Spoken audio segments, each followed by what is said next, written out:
ministry. Angifuni sijwayelane. Ngize ngiphuthwe ukukhuluma kaNkulunkulu. Ngifunda le vele.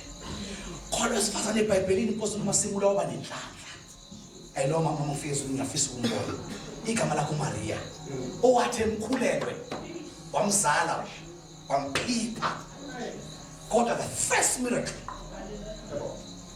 Umisa wenzeka ekhaya, mshana ngasekhaya. Engaza ubona umangaliso wenzeka. Kodwa because she had a revelation. Ukuthi njengamanje asekho exalala nini. You are no longer my child now. Niwemukela kwe-11 wathi nanoma yini.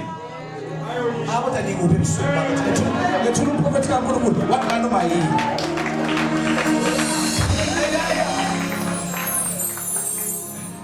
Indlela sikwamukela kaNkulunkulu because kune level esifuna ukuqhumela kuyo. Manje ebuhlobeni ngeke isiyenzeke. Ebuhlobeni ngeke isiyenzeke. Ebuhlobeni ngeke isiyenzeke. Exalaneni ngeke isiyenzeke. We receive you as the prophet of God. Bengikhuluma naMpostoli Bifuze la ngathi sisonke isicelo sami uNkulunkulu has planted you in a position of influence in our city. Smele kahle.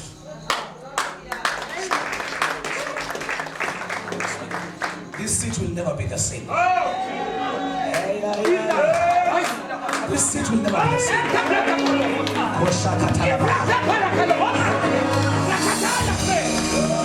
This city will never be the same.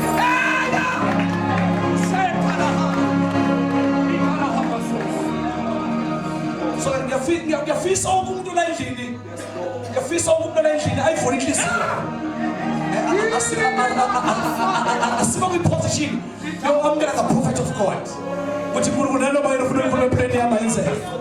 In the name of Jesus. uNkulunkulu welcome you.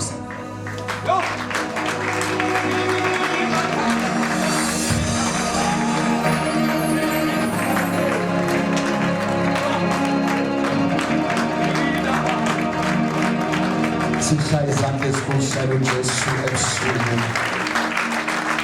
Thank you, Lord. Why we are standing bazalwane? Grace and peace. Baba lapha ekhaya nomama, lapha ekhaya baba uSodome.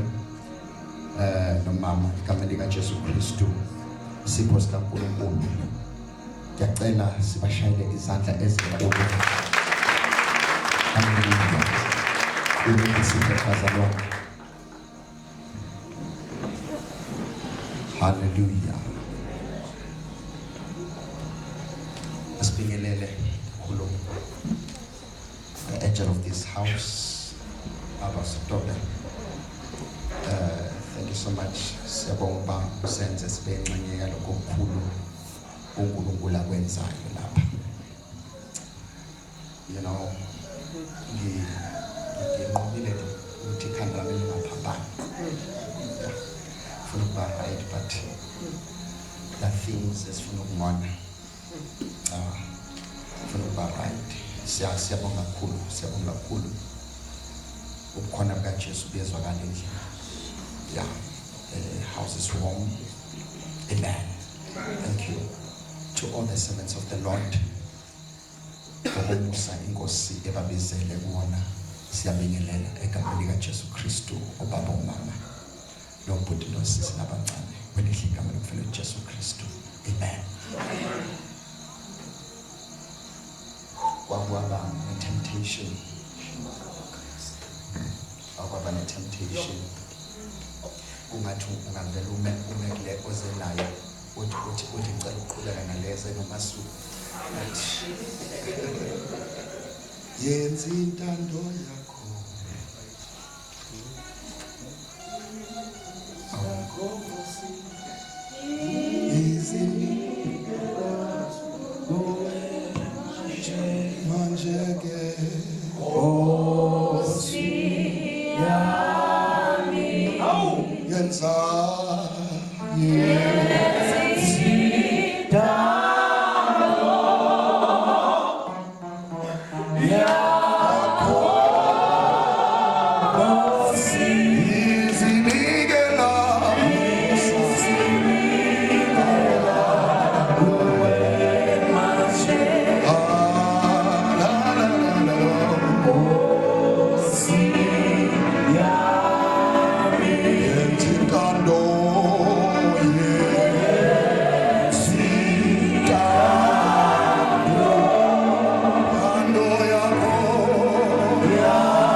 Ngiyabongela uNkulunkulu wethu. Shaka.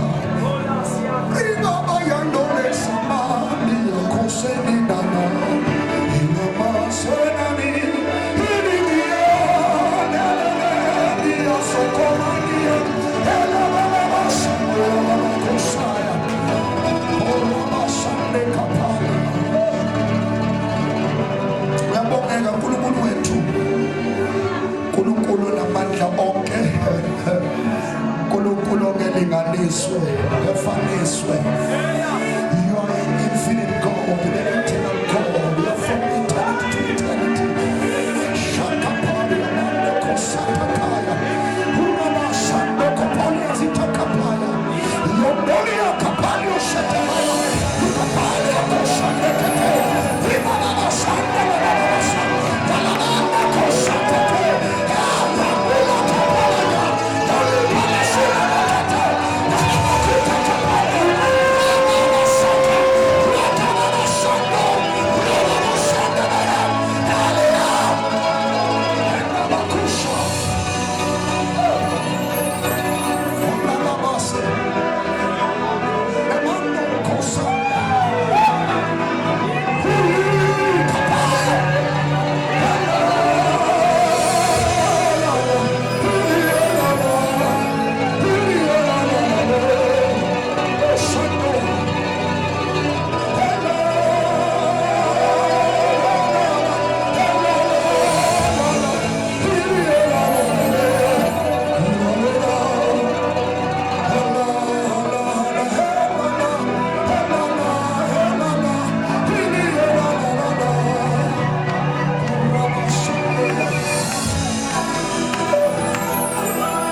Kapaya.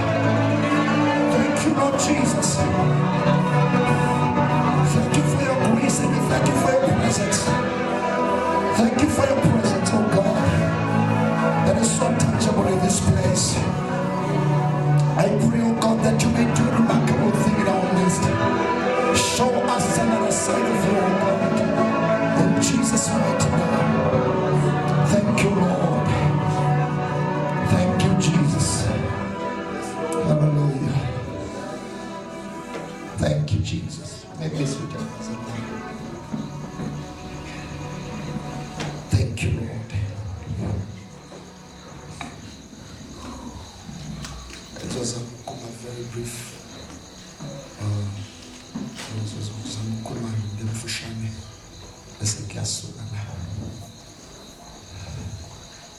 Hallelujah.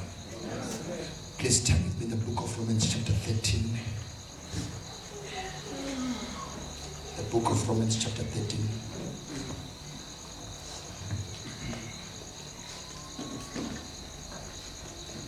Romans chapter 13. Then verse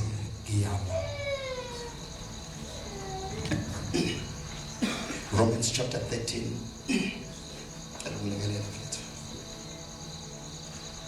Thank you. Romans chapter 13. Romans chapter 13, Yes. verse 1. Yes. Let every person be subject to the governing authorities. Okay. Go back. For there is no authority except from God, granted by his permission and For there is certification. no authority Except from except from God.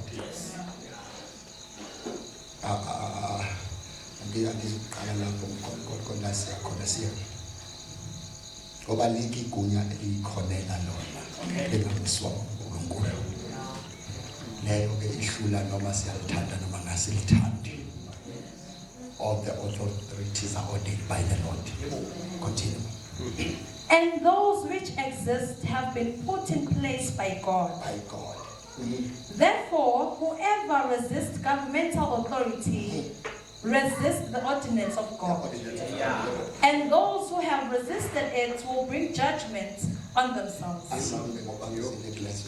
For civil authorities are not a source of fear, for people of good behavior. Good behavior. But for those who do evil, Oh. do you want to be unafraid of authority? Let's go to verse 6 and 7 then, because for now. Verse 6. For this same reason you pay taxes. For this same reason you pay taxes. For civil authorities. For civil authorities. For this reason. For this reason we all pay tax. You know,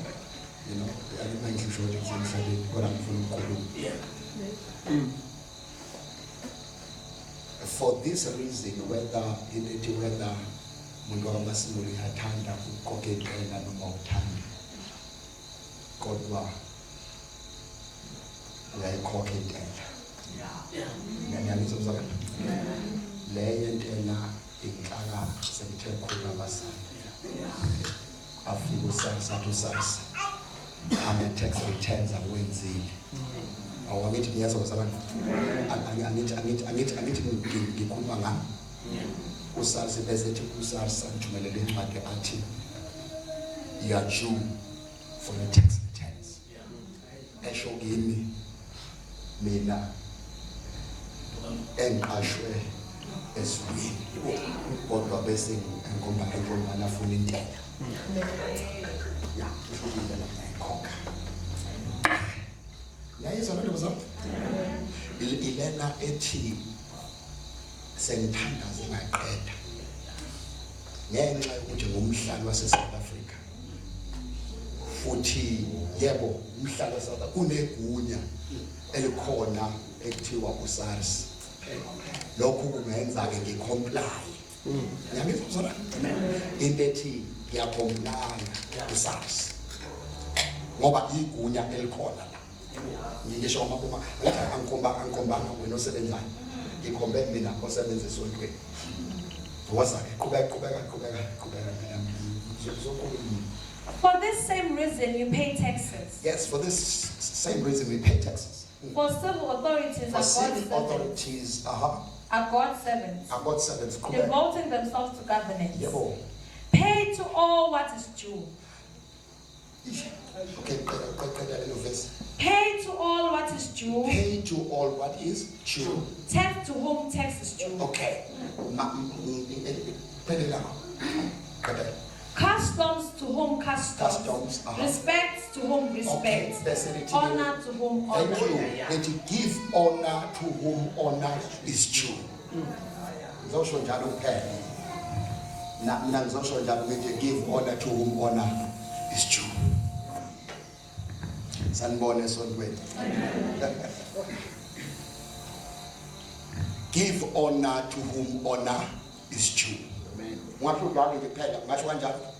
Give honor to whom honor is due. Uhambisa inhlonipho la kufanele uyenze njani khona bazalwane? Yebo. Now, uma sikhuluma ngento honor, sikhuluma ngento to demonstrate high respect or great esteem for someone. That is honor. Also to demonstrate, it is a demonstration of high respect. Is it right? And great esteem for someone. That is honor. Now, given a challenge umangibuka lento ye honor. Ngabuka qala uNkulunkulu yena. Because honor is a principle. Honor is a principle. Ngizokhuluma nje bese ngihamba. Ufunda encwadini kaSamuel. Uzwa uNkulunkulu ethi I honor. Yeah. Uthi uyamhlonipha, he honors, uyamhlonipha lo omhlonipha.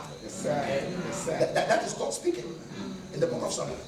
uNkulunkulu yena uyakwazi to honor people. Is that what I'm saying? Scripture number 2. When you read in the book of Psalms chapter 8, what is a man? That you can be mindful of him. Oh yeah. Until for you crown him with honor and glory. That's God honoring a man. Giving him a high or a higher position or esteeming him. Elithi iBhayibheli uthi umenzile waba ngaphezulu. Now it is God honoring a man. Ngiyangizwa bazalwane. uNkulunkulu estima umuntu emphakamisa. Izwile bazalwane. Emnikeza inhlonipho ngaphezulu bazalwane. Ngiyangizwa bazalwane. That's God honoring again. Leyo uNkulunkulu honoring a man. Lethi iBhayibheli uthatha imfaba ngezalele. Ayihlalise namakhosi. That is God ephakamisa umuntu. uNkulunkulu akayifuni into angeke akwazi ukuyenza. Just wait for me, I'm coming. Mina ngizokhuluma. uNkulunkulu yena aqala nje uNkulunkulu ehlonipha umuntu. Yebo. uNkulunkulu unayo into yokuhlonipha abantu. To honor abantu.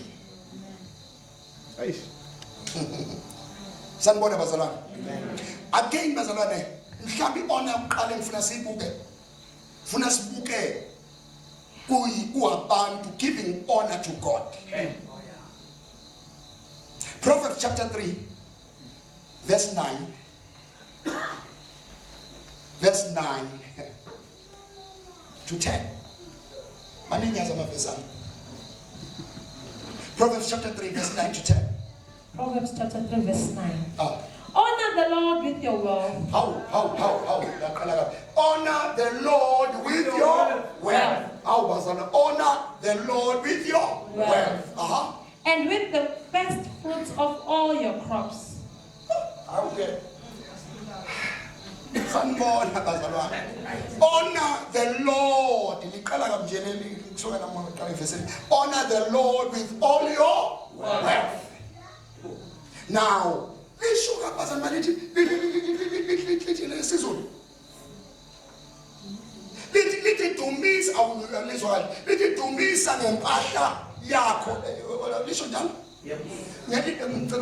Dumisa uJehova ngempahla yakho. Dumisa uJehova ngempahla bazalwane. Dumisa uJehova ngempahla. Lithi leli ngayo yonke ingcebo yakho. Yes. Nangolibo lwazo zonke izithelo zakho. Nangolibo lwazo zonke izithelo zakho. Okay, kusho ukuthi lapha lo njobe ekhuluma nje lapha akathi uthi ke dumisa angifuni ngoba ngifakisile kulonto ngize kulete on. Ukuthi we honor God ngengcebo yethu nangolibo fuzo lwezitshalo zethu ngempahla yethu. Hey. Where is your honor? That is why in the book of Malachi, if I'm your father, where is my honor? If I'm your father, where is my honor? What did honor God? What do me say? Nangengcebo yakho. Ngiyasho bazalwane. Ngizwi? Umthumisa nangengcebo yakho bazalwane. Kukhona another scripture sithi love the Lord. Yabona lena siyithanda. Uthi wathanda inkosi uNkulunkulu wakho. Ngani? Inhliziyo yakho uandala inhliziyo ngoba sizobuya kuyona. Uthi nanga ingqondo yakho. 3 uthi nanga amandla akho asibeke lamandla. Alikhulumi ngenye into, khuluma about your resources.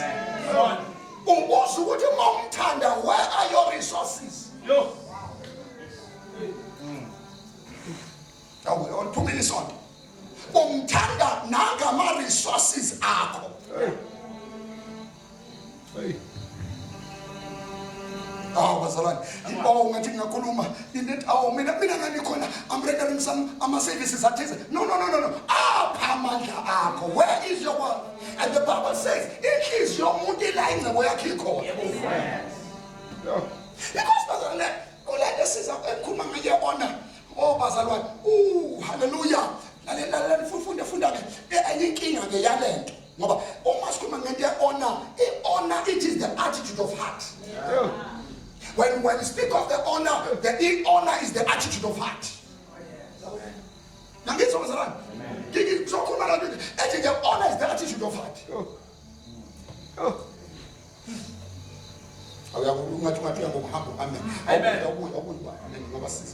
Honor is the attitude of heart.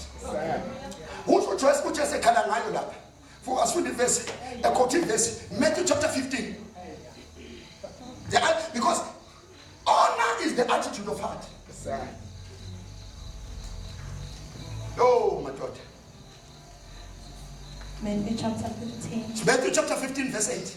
Verse 8. These people honors me with their lips. These people, they honor me with their lips. But their heart is far away. But their heart is far away from me. From me. Ukota is scripture. In the book of Isaiah.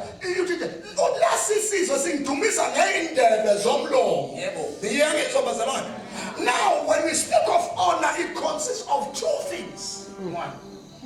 You see what I'm saying? It consists the internal and the external. It is the attitude of the heart. When we speak of honor, but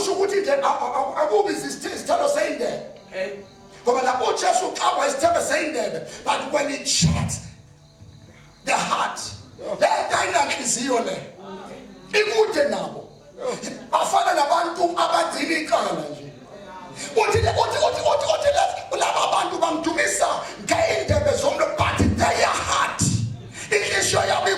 so when we speak of honor, it is the attitude of the heart. Okay, so if you do not want, if you want to honor rich, when we do we honor,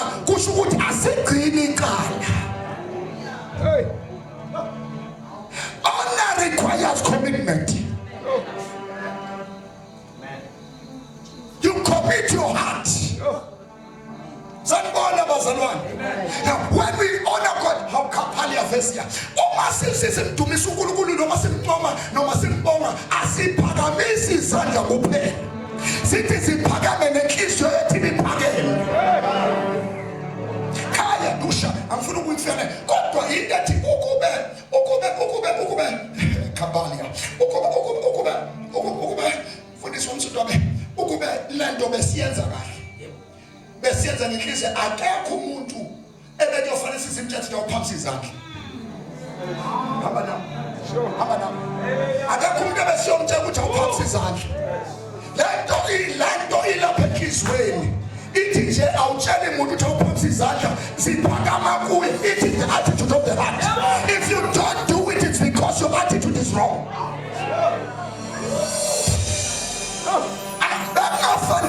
Akufanele ngabe sithi sukuma, akufanele ngabe sithi hlala, akufanele ngabe sithi hayi mhlaba mawufika ngathi ungapro. No. It is the attitude of the heart. If the posture of your heart is in the right place, he was ukwazi ukwenza ngakho. Honor is the attitude of the heart.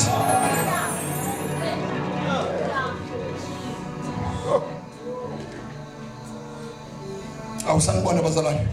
Ngisenje kule nto yabona. Ngiyabona noma ngiyeka ubeke iqedile ngesikhathi. It is the attitude of the heart. Yabona sithi noma singacula iculo ngalazi. Kusho ukuthi nje uvele ulandele lento ngoba yinto nje labantu abamthuka uThixo. Ivele iphakame lapha kuwe into inkulu uThixo because your attitude and the posture of your heart is the right place.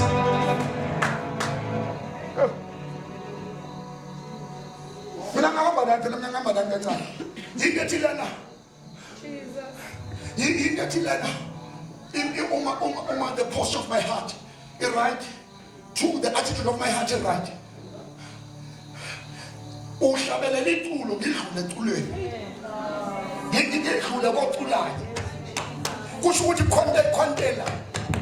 Okay. Right.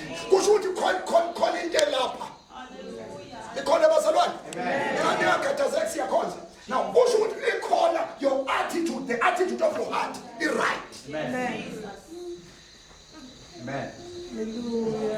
Somebody was the attitude of your heart is right. The posture of your heart is in the right place. Yeah. Hallelujah.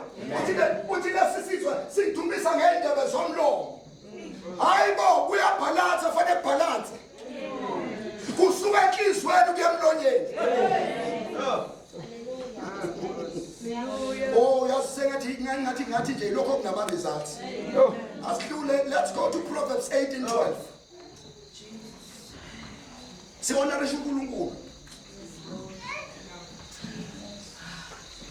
Proverbs chapter 18 verse 12.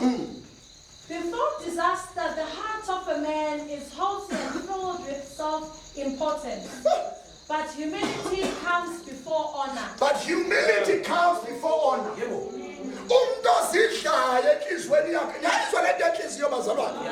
Because that speaks of the attitude of the heart.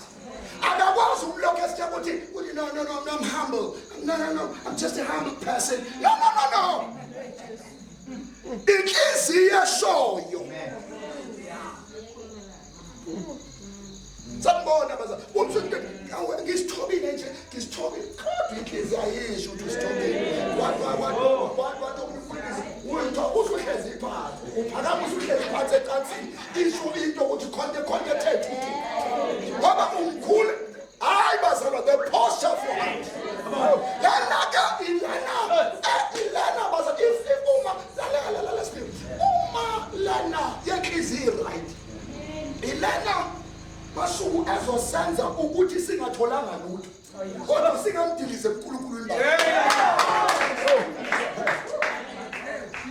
lana ithi lana othi umkhulu kodwa ungaphathanga lutho ngoba akenziwa ukuthi wenzeni ukuthi abe uNkulunkulu enzanga so uphakamisa inhliziyweni yakho bazalwane khona afetho uyabazi bazalwane uyafanele silapha silungisa amakhalenda ulento kaNkulunkulu you know ukubalisa kwethu kuningi kodwa ukubonga kwethu kuncane ngoba uNkulunkulu akaphakeme uNkulunkulu sibenza uNkulunkulu ngoba nakhe esenzele izinto ngoba nakhe ephendula umthanda zethu yes God engaphendulile uphakamisa enhliziyweni yakho what bazalwane Longile. Fun. Confidence is one. Then of verse. I want to say connect bazalwane sodwe. Amen. Verse 6. Yes. Izindebe zesiwula ziletha uxabana. Yilona what? Usulandelinye manje. Verse 12. Ngaphambi kokubhujiswa inhliziyo yomuntu iyaziqhenya. Ngaphambi kokubhujiswa inhliziyo yomuntu iyaziqhenya. Ukuthobeka kwandulela udumo. Ukuthobeka kwandulela bazalwane udumo. So ngakukwazi ukumdumisa uNkulunkulu ngakukwazi ukumnikeza inhlonipho efanele umphakamise umkhulu enhlizweni yakho. Hallelujah. Amen. Give honor to whom honor is due. Sure. Sawuqeda khona manje. Sawuqeda. Lokhu bayithanda ukuthi. Okwesibili bazalwane, masiqala nje ukusihlonipha uNkulunkulu. Sihlonipha abantu abasemagunyeni. Angithi sifunde chapter 13. Put all the authorities are ordained by the Lord. Amen. Let's read 1 Peter chapter 2. Oh, so Israel. 1 Peter chapter 2. 1 Peter chapter 2 verse 13. From verse 13. Verse 13. Submit yourself to the authority. Submit yourself to the authorities of every human institution. That's all of every human institution. I show you umzalwane. Awuninamba ngcwele. I show you njani? All right. What's that? Submit yourself to the authority of every human institution for the sake of the Lord. For the sake of the Lord. To honor his name. To honor his name. Whether it is to a king as one in a position of power, or to a governor as sent by him to bring punishment to those who do wrong. Lena esidlula kalula le. Asazi ukuthi into yokuhonorisha laba basemagunyeni noma ngathiwa kusemsebenzini you are planting a seed. You are planting a seed. Because what goes around comes around. One day you will be amandleni. You will reap what you sow. That's it. We are taking the battle. Sisithatha kalula. Lento kungahlonipha abantu abasemagunyeni. Emsebenzini usho noma ikani uzophatha nawe ngelindawo. You reap what you sow. Everything that you do, you are planting a seed. Njokungahloniphi nje abantu emsebenzi, njokungahloniphi abantu sizothandaza sodobe inkosi abantu bavulela iminyango ephezulu.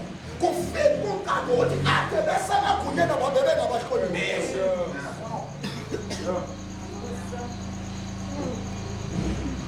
Hallelujah. Mawazi nje ukuthi khona uyakhona ngelilanga empilweni. Respect people, honor people. Usukutholakala la kuhletshwa khona abaphathi bakho. Nawe ngelilanga ususizothanda njengoba sizobonga nje inyanga izovuleka. Bese thi baba lokhu ungahlanga nje lapha akuna wenze njani wena? Hallelujah. Honor those. Respect them, honor them. Usukhuluma noma kanjani? Count your words. Because kusasa khona uyakhona. Usubaphethe khona la uyakhona. Njalo makusuka umsindo wena usuka uphambili. Honor them.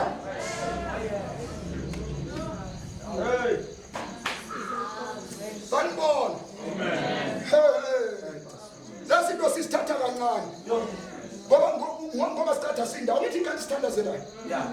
That's what standards. Sithi inkosi ivula iminyango. Sithi declare sisitudu. Ivulele iminyango. Kuqanza ukuthi umuntu obekade ngabahloniphi abasemagunyeni. Athi kuze kube ngathi uthi kodwa kwenze kanjani? Hayi awuloyiwe iloya wena. Bahlonishwa abantu. Bahlonishwa abantu abasemagunyeni. Mhlawumbe ngisathayo ithi futhi lento yami. Lana musu umhloniphi umuntu ngoba sewazi ukuthi unayo.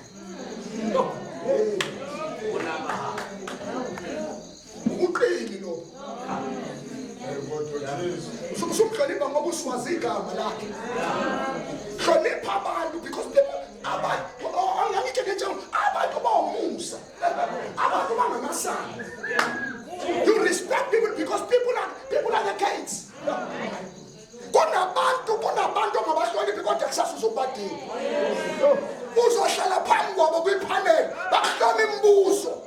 Kuqala ukuthi ngenxa ukuthi awukazi bahloniphi. Respect and honor people.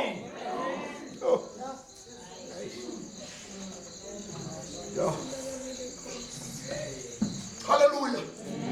As it is, honor, it is a principle. It is a principle. Usukhuluma kunomkanje ngokumuntu ngamazi.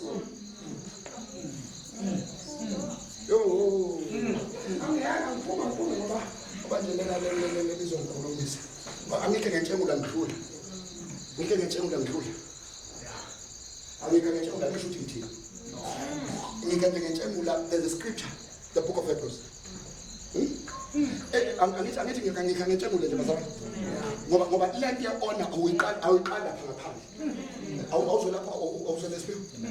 Ithi marriage should be honored by all men. That's what I meant. Ithi marriage should be honored by all men. How? Kusho ukuthi awuqali uhloniphe abesintwana abale ngaphandle. Qala uhloniphe lo hlezi la endlini. Awudashintsha manje futhi. Angiphinda. You are honoring the institution.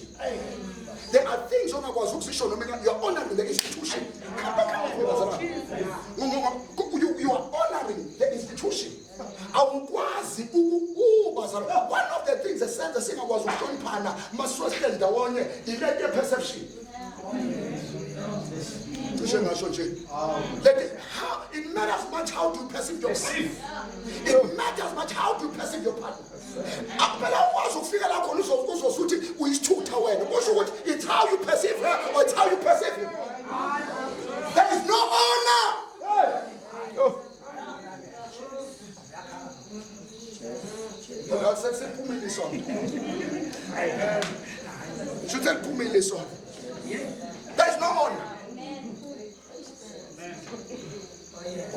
abahlonipha abahlonipha kwesikhashana. Ngoba kusho ukuthi lapha kunemvelo ejwayelayo. Kukunento ejwayelayo. Awukwazi to appreciate into ongayihloniphi. Oh, appreciation it is an expression of honor. Awukwazi to appreciate lento ngoba vele una honor. Awuyihloniphi. Angiyakele bezona inkulumo kancane. Inkulumo kancane inkulumo kancane nomnyaka. Ngiyaqeda khona manje. Ngiyaqeda khona manje. You know, into ehluphayo siba kodwa moya kaJesu kodwa ngithini it's ubakwazi ukuthi if women are not respecting their husband, it is just a matter of time. Kusasa bayabetshela thina umathanda. They don't have honor. Phela bazalwana lento yiyo ekhaya usayiba ngokwesikhashana uzokhathala. Yalina uzobusha ukuthi yayibona nje le ndoda lo muntu. Angisayona lento aduyibambele lapha phezulu. Izinto bazalwane zifana nekhensa. Ziyakhula. Sifika la khona ekufanele ngabe urespect abantu abakhulu ungabusa abahlonipha. These things are cancerous. Honor. Kwezinye indawo siyathanda izinto zenzeke. Kweminye imizi it's because there is no peace. Usamzi wantelitra akekho. How could they listen? Uma bangcwele behlezi ndawonye. In unity there is no unity. Togetherness is not unity. But uNkulunkulu uyaleza isibusiso there is no unity. There is no honor. Akekho hlonipha omunye akekho phakathi somunye.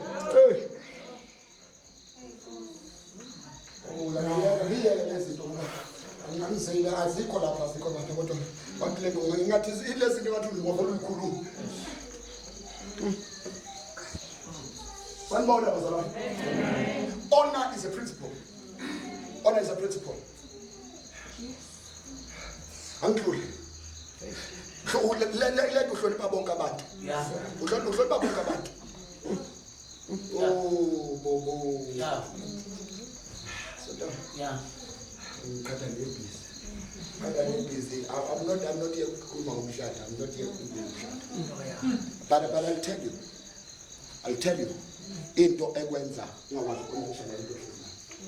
Nalo mjahayo naye it's a matter of time. Uqathi naye ushoku nawe uyahlonishwa ngoba akahlali nawe. When unenkinga wena. Nenkinga wena. Uma inkinga ihlala lapho uyayijwayela. It's just a matter of time.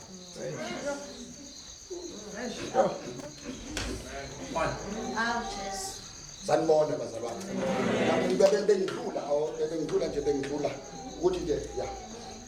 Kulento uhlonipha abantu. You respect people, you honor people. Sure. Kambe enye landelayo, honor your parents. Honor your parents. Honor your parents. Honor your parents. Ephesians 6.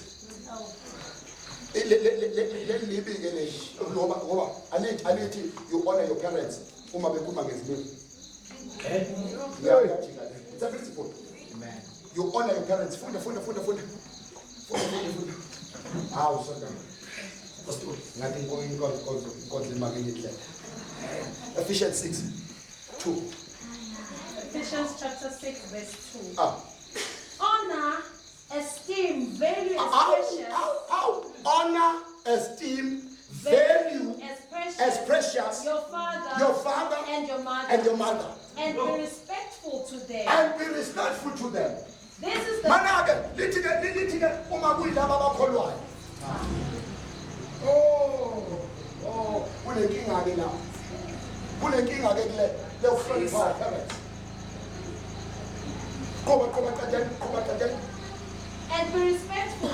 and be respectful to them. This is the first commandment.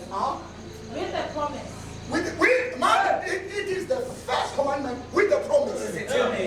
That is the sentence. What's that?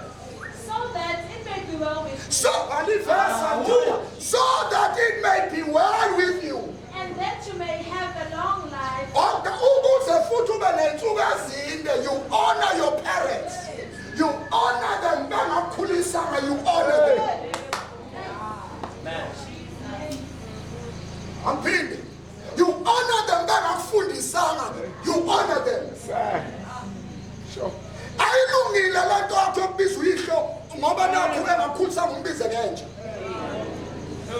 He's not a dog.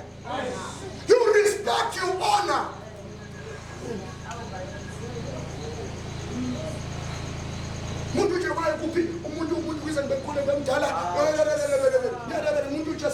You honor them, you respect them.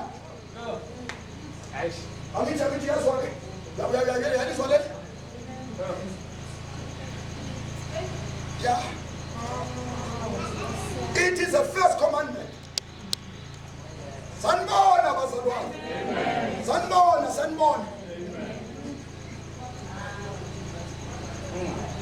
We respect them. We respect our parents. We respect our mothers, our fathers.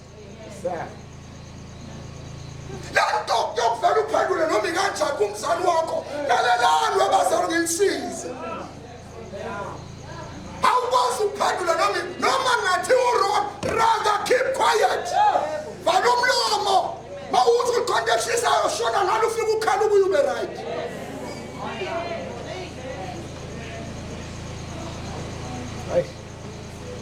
Because season never prematurely.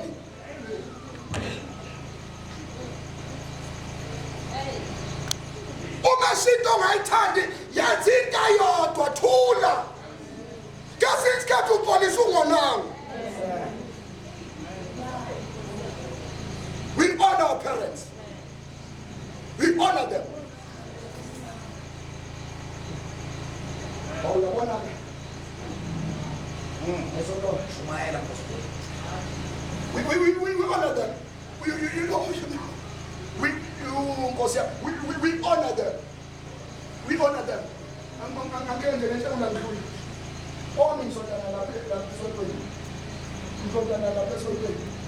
But she's still my mother. You see what I'm saying?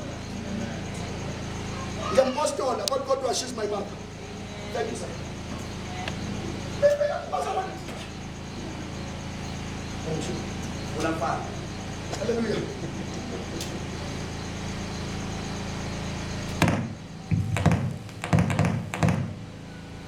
All right. Lena. Ooh, bazalwane. Lena kuhlonipha abazali. You know, abanye ezinye ingane ayihloniphi zakhiwe yithini. Zakhiwe yini abazali? Amphini. Ezinye ayihloniphi zakhiwe yini. Zenziwe yini. Ezinye kwakuthiwa mathi ziyashaywa ukulwe wena uthi ngizombulela ingane nje hayi bazalwane. Lengane ekhulisayo ngelinga amadlela kufika kanje ngoba kuzeliyo izoba umfazi womuntu kusasa. Yebo. Izoba indoda yomuntu kusasa.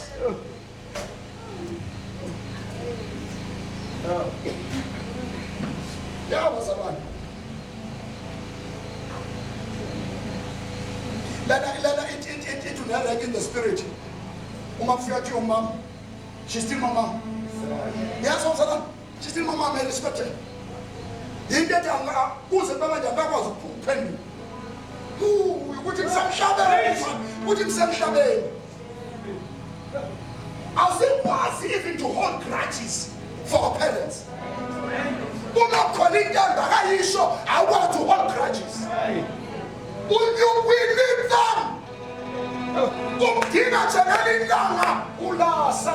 Utina changani langa akuni kamabeli.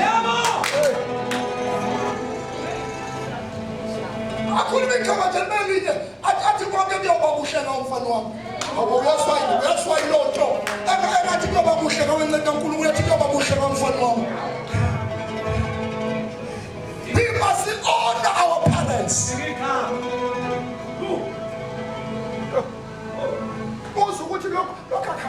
nami kodwa yini nje ngizosithulela ngiyini nje ngakho uzawufana nje lapho ngemphendula uyabona cishe ngishena ngiyekela angiyazi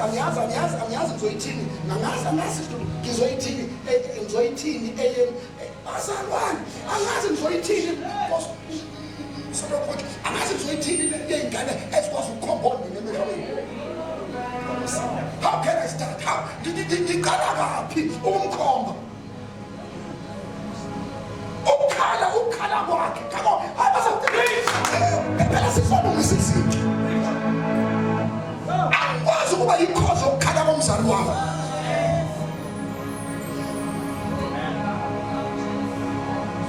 Bazosola kusasa. Kuthiwa ngithi ngiyabona ngicebisa laba bantu. Abazalwa kula mashaya evalahuna impalakusa balaba because it matters much ukuthi abazalwa bakho if you don't have a relationship ngenxa yezinto abazisho go back when uyolungisa i-relationship wena wakapalios sohandela kusheba hapamba wena habiyolungisa akazi ukubuya umzali wakhe akugugele say I'm very sorry. Go back to your parents and say, I am sorry. Awufuni. Hey man, ufuna into ezokhulula. Ufuna nje into ezothi lungile ngani yami. Ngiyabonga. Kushithi inyembezi enhlungu. Akhalile inyembezi zokuba abodwa bonke mthini ebusuku. Hallelujah. Honor your parents. Oh, Ikepalu Zambi. In the realm of the spirit, there are protocols. There are protocols. Usuga esibusisweni ekhaya abazali bekhuluma isibusisi ufike lapho sikwamukele esibusisweni. Into sokubuza ukuthi lona wenzeni. There are protocols in the spirit. Awudelala lingigunya bese uvumelile.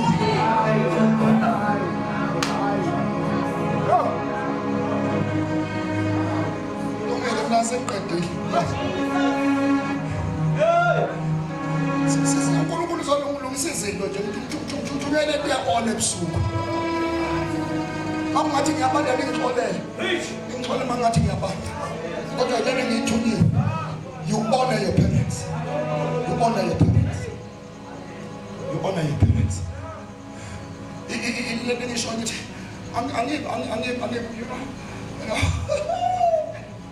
You know, let book a phone. Who's going to let I should look at it, but you just give it here. Yeah, Mama. Yeah, Mama. I just look at them. No, Mama will sit with it. Just give it here. Before I get able to come by the con, I just found my Chinese history. How big?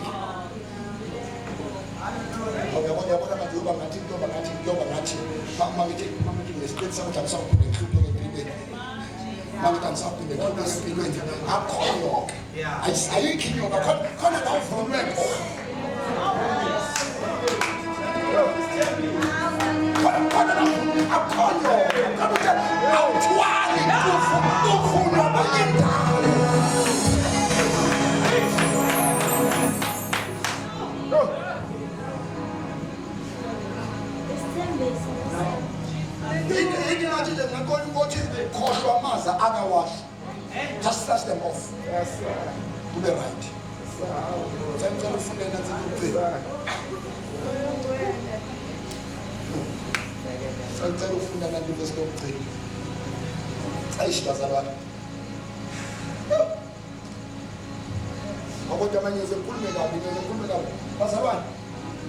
If kunento enhle ufuna ukwenza umzali wakho menzele iphile. Ngoba uzwa omunye umntwana esefuna ukuzama uyofaka itheli bizayo to cover the areas. Just do it now. Sure.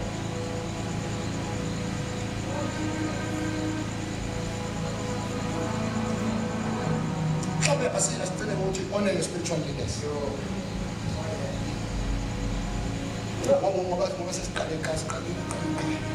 Charity begins at home. At home, yes.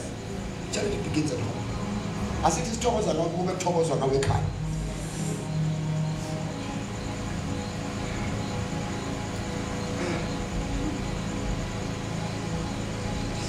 Honor your spiritual leaders. Oh my good God.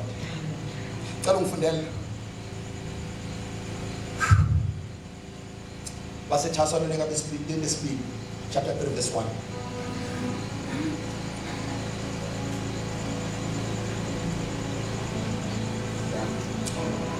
The Colossians 4 verse 2 to 4. We honor spiritual leaders. Point number 1, how do you honor them?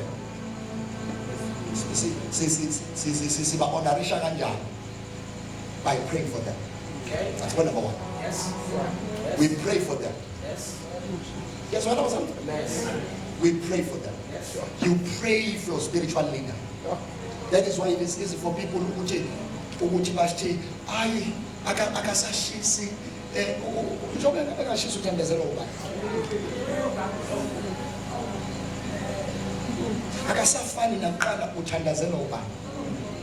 you pray for him. You are easy, but it is easy for you to judge.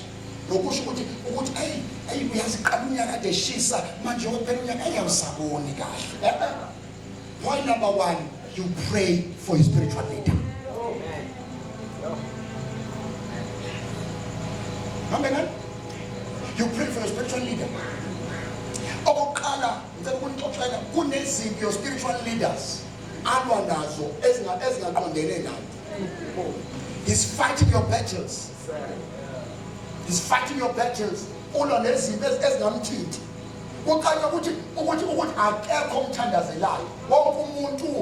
on the receiving end. One is on the receiving end. Man of God. Man of God. So when I is open from January to December. But no one was praying for him. Yeah.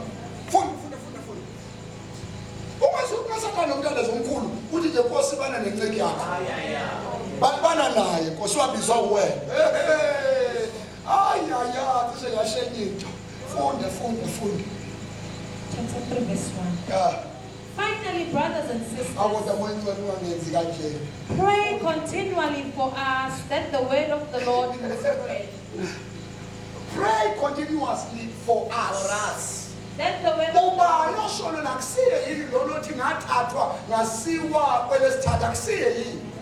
Lona othi watshelwa izinto angakwazi nokukhuluma ngazo akusiyoni lona oshoda othi please qhubekani nisithandazele.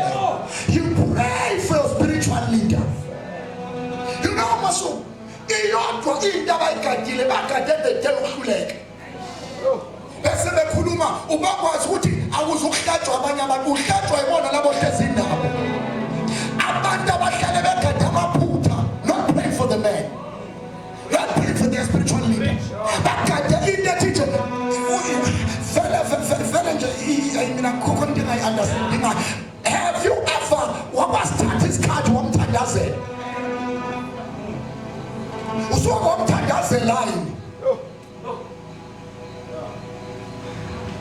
How can you repeat?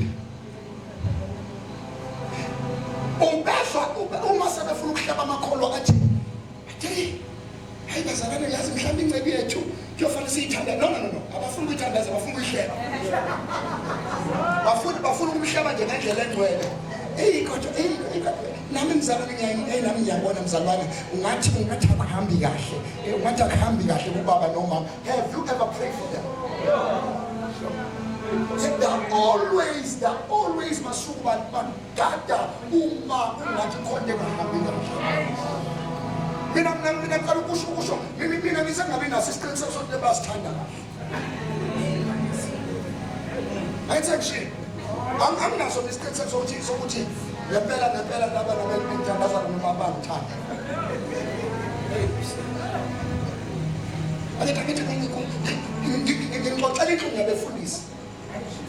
people that are praying for you. Kodwa uma ene challenge at home ingane zakhe ezingenzi kahle igada amaphutha azo akakho koze banini yando sebaba bonke bathi ubezwa mina ngifuna ngesikhuluma bathi bazokhula nabakhe bazokhula come on bazana mina ngiyathutoka ninikada amaphutha ezingane zethu. You're not praying for us. Cover our back, we cover yours. Sisebini lapha salani ngezansi senyukele ngeke senyukele ngeke nesalela ngezansi uJoshua akudingi azanyuka ephezulu uJoshua usala right phansi entabeni abizinda kodwa nganqoba uma mina samisele ngaphakeme Jesus phakamisa nina namazingane endlini if you are not praying for me kuzohamba kanje if uma ngingaphula in my house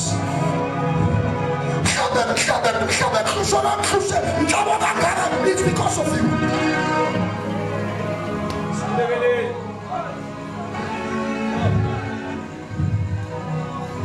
Futhi lento akusilo lenza phambi kwabantu mama sesinike ithuba ukuthi awubongiswe baba uqoqo uya in your closet and cry for the men of God. Shanda kapanya shanda biaso uphithi uthandazelwa abantu abalaziyo igunya lakhe nenike yakhe abantu bebethi kade vele sasilindile vele sambona vele ukuthi uzoboshwa indlela etenza ngayo sasambona ukuthi vele uzoboshwa uke wamthandazela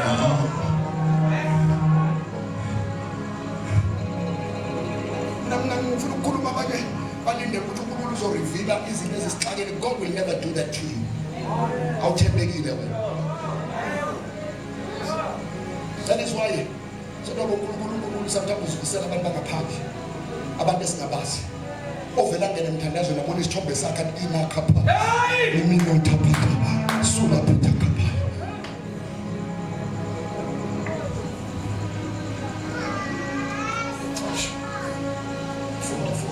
We pray for the Colossians. Ula nidia say anda say ili mani anda day.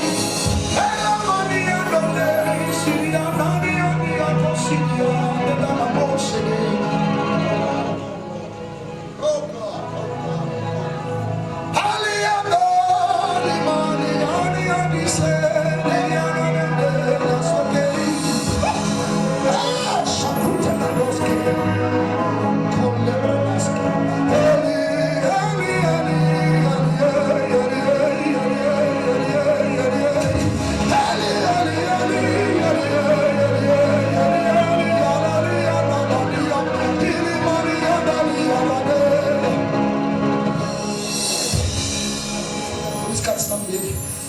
Colossians 4.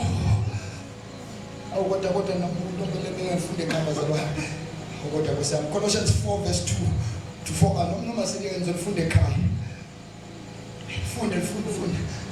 Colossians chapter 4 verse 2. Be persistent and devoted to prayer. Be persistent and be devoted to prayer. Being alert and focused in your prayer life with an attitude of thanksgiving. With an attitude of thanksgiving. With an attitude of thanksgiving. At the same time, pray for us too. At the same time, pray for us too. This standard.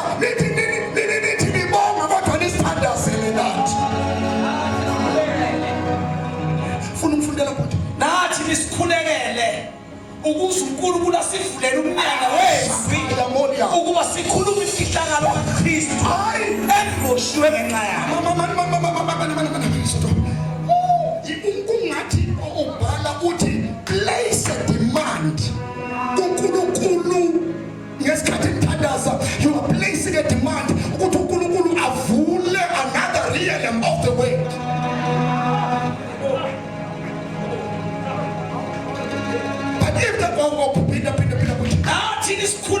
nathi nisikhulekele ubuza uNkulunkulu asivulele umnyango wethu ukuba sikhulume imfihlakalo kaKristu engiboshiwe ngenxa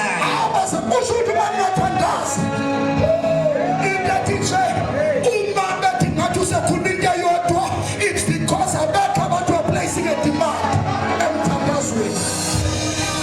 Uma like bathandaza ibandla kuyavuleka ama-directions. Isithandazela nathi.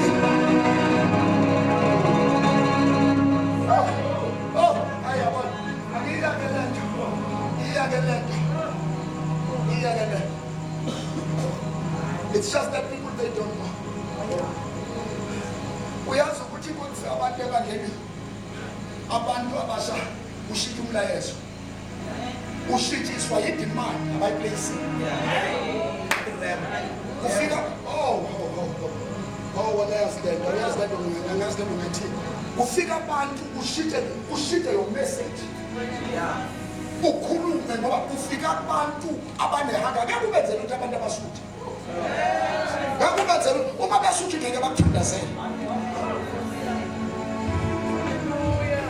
yabazona kubene uyazi uzoqala thini baba nelimi zakho sebeyazazi ya ayisasho lutho noma ikhaphade lasuya ayikho into esukuma lokuba sebeyazi nje ukuthi vele siyazi mayiqedwe ikhaphaya yasula zokuthi iyanto makade baqedelele sebejwayele that placing not demand like you place a demand, you place a demand. Wangiyeke bazalwane, ngiyeke bengiyothi ungasezwa ebandleni, there is no need for you to change the church. Okay. And us. Lam ngenzeka ukuthi inkinga awuyena umini. Inkinga wena. Our frequencies in are not on a different level. Come up here. Ngoba khona sikhuma sikhona.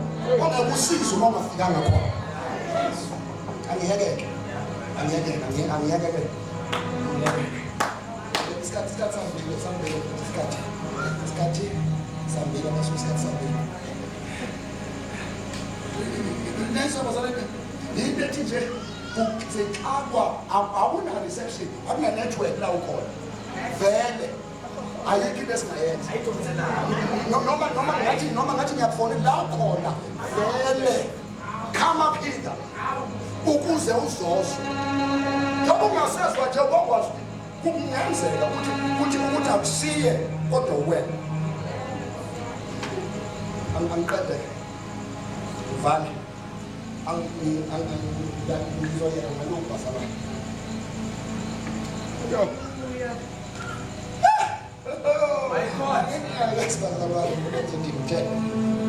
ngicela sifunde angithi sento uqala siyabathandaza we pray for them we pray for them ask them ngokubathandazela when it comes to honor we pray for them we love them so okay we tell them, we love you.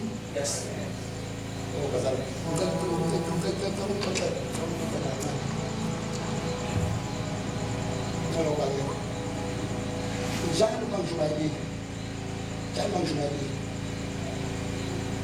I'm receiving calls from 2 people. John. One of them is my mom.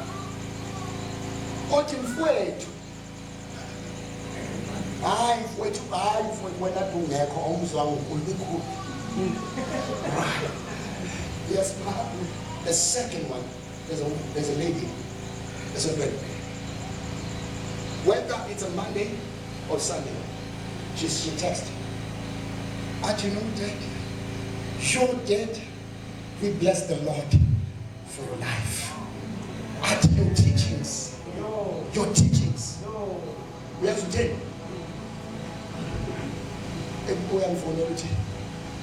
You know, you know, when I was about to send a message to Mama and tell her that Dad, it's been 3 Sundays and 3 Mondays. We didn't hear from you. Dad, we didn't hear from you. You guys are there are people that should be hungry to hear from you. You should be hungry to they should be hungry to hear from their father. Come on.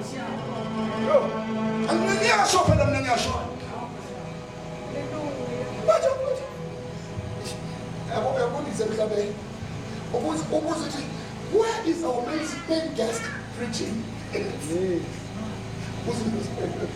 When is our main guest? When is he preaching? No, main guest.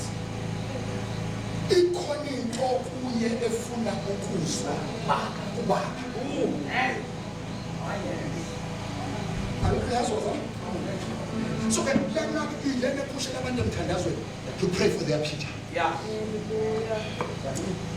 I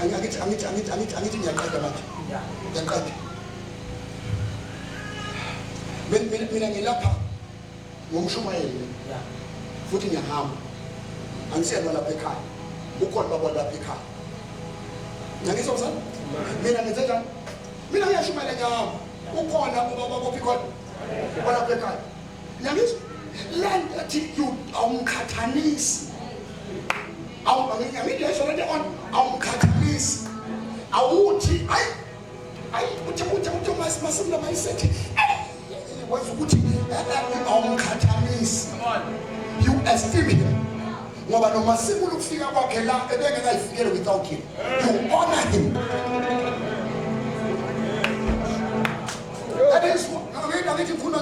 That is one hamba nama guests lithi kumi guest kumi now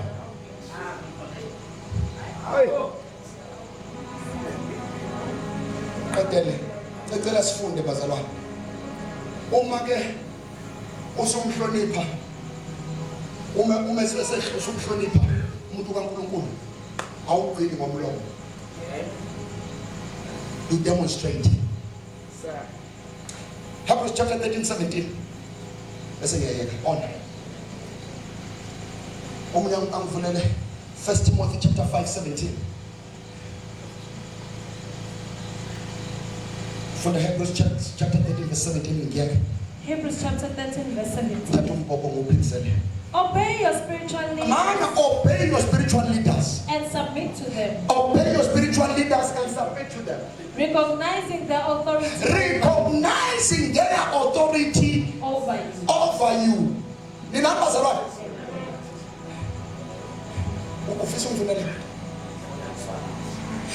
It's Hebrews chapter 13:17. Okay, okay.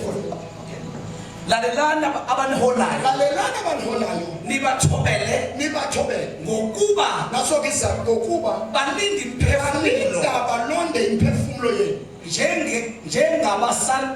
njengabazakulandiswa ngayo ngoba they are still going to account basazolandiswa they are still going to account ngemphefumulo yenu ukuze bakwenze lokhu uma benza lokhu ngokujabula bakwenze ngokujabula bangabubuli bangabi namsindo ngokuba lokhu akunakunisiza. Oh yeah, should not be bubula kusho ukuthi anakusizakala. You obey them, you honor them. I tell no, do not question his no. Into nje ebasihluphayo abantu bafuna ukusenza abantu babo mana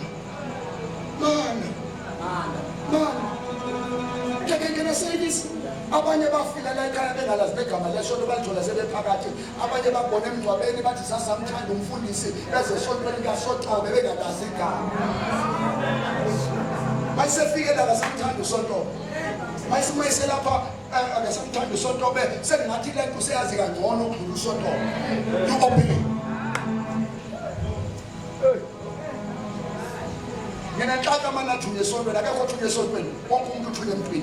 It's a story for another day. For there is no local church without a man.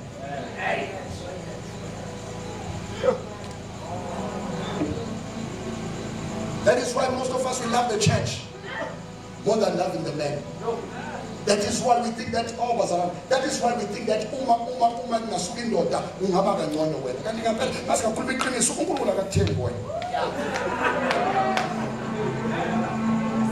when the church faces when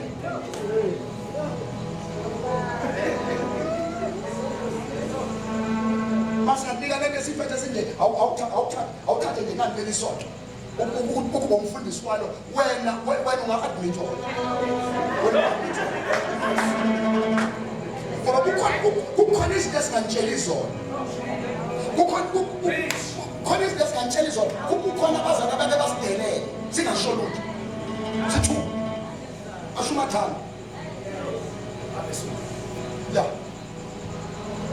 We obey our spiritual leaders. You know, most question I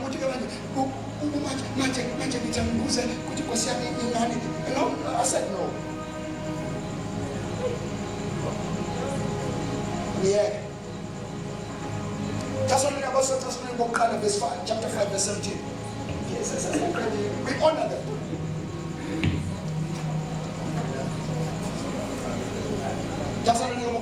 Timothy, sorry. 1 Timothy chapter 5, verse 17. Yeah. 1 Timothy chapter 5, verse 17 in Bible.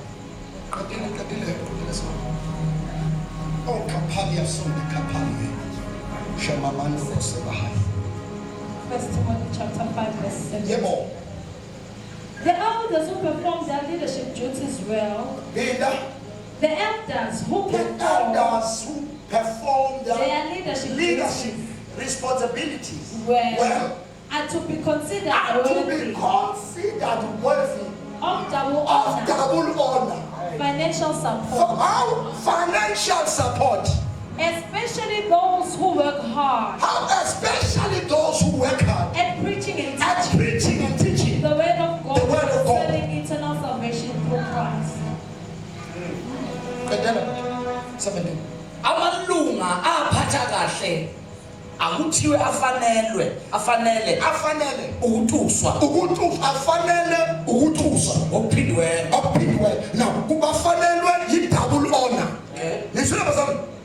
The worthy of a double honor. Ikakhulu lawo akhuthalele izwi lokufundisa. Yes. Ngokuba 18 ngokuba umbhalo uthi ungayifaki isifonyo ikabe ebhulayo futhi isisebenzi sifanele kokhela. Yes. The honor leads us with appreciation. You appreciate, let your honor shine. What you do not honor, you let them appreciate. That is why Oma says, if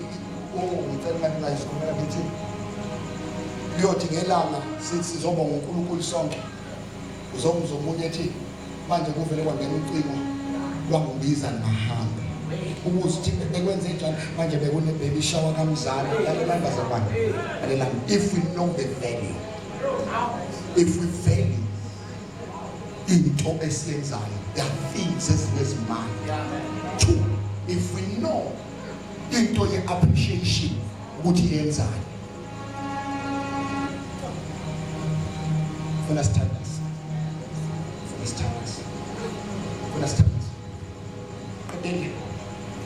We honor God.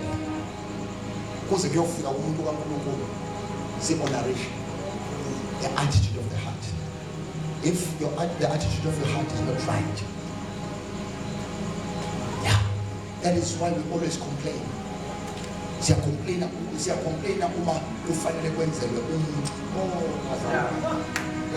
Angisho ngizogcina ngami, ngisho ngizogcina kwake kwaba lento. Uyazi ukuthi kunabantu abadiscouragewa abanye abantu abasendlini uma befanele kwenzeke befanele benze i-honor towards the man.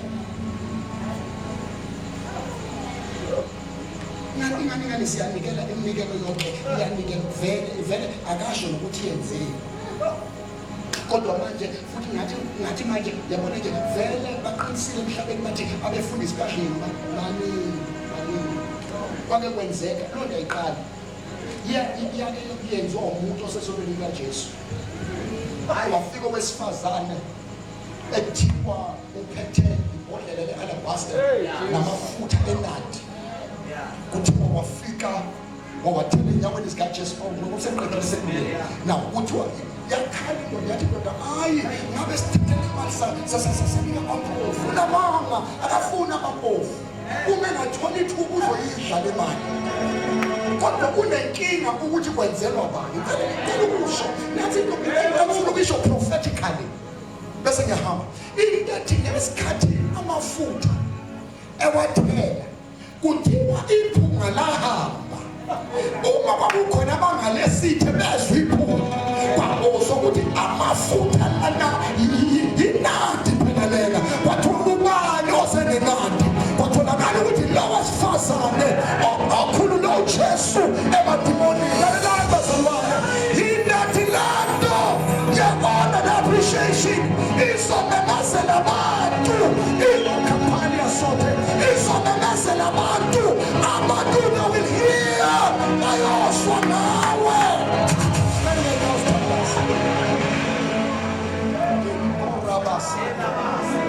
Kapala nabala sola bakando kopasa. I guess shaka. Lord, we give honor to you. Shaka pala toko pala. Rika pala toko paliase. Shelebe kosande katia. Riba basande kopea. Shuma bayande bebe kushete. Shuhande bakusha. Shuhale kopea. Raba bashaka. Rika baba tusate. Raka bashanda. Rika nela sito. Ushande wakata. La mandu la kusete. La kusha la kopa.